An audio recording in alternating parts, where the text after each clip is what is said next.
This is what you talk about, right? You talk about the neuroscience and the brain and how it really is this fluid thing that doesn't just Yeah, stay stuck in space, right? that's right. And every living being is designed to adapt. The first thing you learn as a biologist is that when changes come in, you either adapt, migrate, or die, period.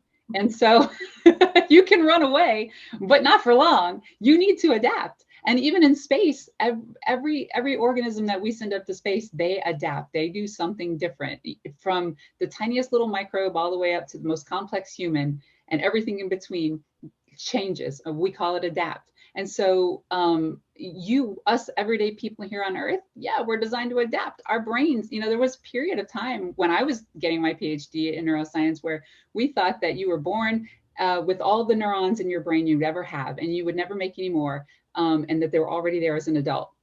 Then we know now that's not even true, and we've come a long way in the last 15 years for neuroscience, and we know that now these little neurons in the brain are sending chemicals to each other that are making new connections. When you try something new, bam, new connection. It's weak. If you do it again, more chemicals released. Bam, a stronger connection. It's still a little weak. Do it again, more chemicals. Bam, now you've got that super strong connection and a new pathway that's going to make it easier for you to do something like that in the future, that thing or something like that in the future. That's adaptive generalization. That is us trying new things all the time, even if they're scary, even if they're difficult. If you get in that habit, it's like exercise. You got to exercise to build muscle. If you get in that habit of trying something new or trying something different, it's going to make the unexpected a little bit easier on you next time. And boy, have we gotten doses of the unexpected, especially in the last year and a half. So we're all in this one together.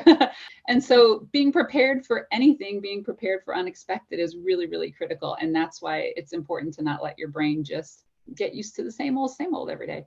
The big lesson that we learn from sports too is, you learn to cherish those moments of when you're pushed to the limits, because you know that Yeah, only way that you continue to advance, you continue to get better. And I think it's just a big lesson to apply to life.